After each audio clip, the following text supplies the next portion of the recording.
Good morning বন্ধুরা। এই যে দেখুন সবাই কি অবস্থা হয়েছে। গতকাল যে ঝড়টা এসেছিল কালবৈশাখী, সেই ঝড়ে আমার পুরো ছাদটার নকশা বদলে গেছে। তো প্রায় সব টবগুলো উল্টে পড়ে আছে এখানে। এই যে সবগুলো তুলে দিচ্ছি, ঠিক করে দিচ্ছি। তো তারপরে কি হয়েছে, আমার বাড়ির পিছনে একটা ডাব গাছ রয়েছে। তো সেই ডাব গাছের যত সব নোংরা রয়েছে, ডাব পাতা রয়েছে, সব আমার ছাদে এসে পড়েছে। আর সারাক্ষণ দুমদাম করে আওয়াজ হয়েছে। আর এই যে এখানে সব টবগুলো উল্টে পড়ে আছে। আর যেই মুহূর্তে ঝড়টা এসেছে সেই মুহূর্তে আমি ছাদেই ছিলাম। তো এত অন্ধকার করে এসেছে, সেই জন্য আমি আর ঝড়টা দেখাতে পারলাম না। আর প্রচণ্ড জোরে ঝড়টা এসেছে, কি বলবো, মানে পালিয়ে গেছি দৌড়ে আর কি। তো এই হচ্ছে ব্যাপার। আর এই যে দেখো কি অবস্থা। তো এখন আমার পুরো ছাদটা পরিষ্কার করতে হবে। আর ওয়েদারটা খুব সুন্দর মনোরম রয়েছে, ঠান্ডা হাওয়া বইছে, খুবই ভালো লাগছে। আর এই যে দেখো কত বড় একটা ডাব দেখলো এখানে এসে পড়ে রয়েছে।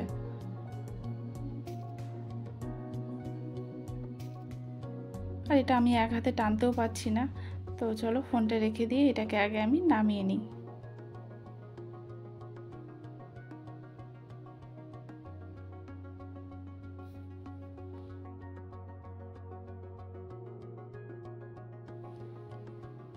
তো এই যে যেহেতু ফোনটা আমার হাতে আছে, এক হাতে ফোন আর এক হাতে আমি ডাবটা ডেগলোটা টানছি, তো আমি টানতে পারছি না।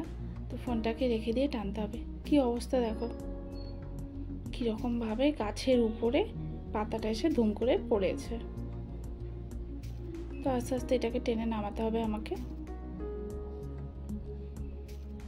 আর এই যে এদিকে গাছগুলো মোটামুটি সবই ঠিক আছে।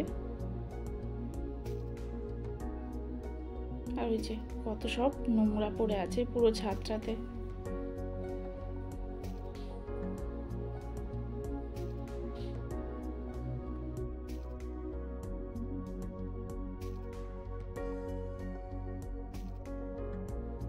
তো এই যে অ্যাডেনিয়াম গাছে আমার ফুল ফুটেছে। আর এই গাছটা না পচে যাচ্ছিলো একটা ডাল, তো আমি কেটে বাদ দিয়েছি, তারপরে গাছটা বেঁচে গেছে।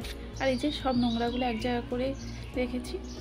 আর এখানে দেখো এই ফুল গাছে ডালটা কীরকম ঝুলে পড়েছে, যেহেতু সরু সরু ডালে ফুল ফুটেছে আর ঝাংড়া হয়ে ভারী হয়ে গেছে, তারপরে বৃষ্টি পড়েছে, পুরো ভারে ঝুলে গেছে।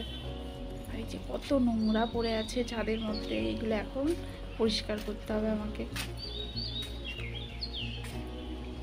আর এই যে কাঠচাপা ফুটেছে এখানে।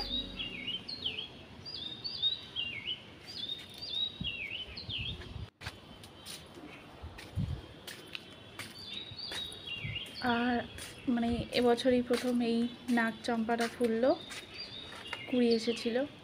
আর এই ফুলটা আজকেরই ফুললো, ঝড়ের পর দিনই। তো এই হচ্ছে ছাদটার অবস্থা।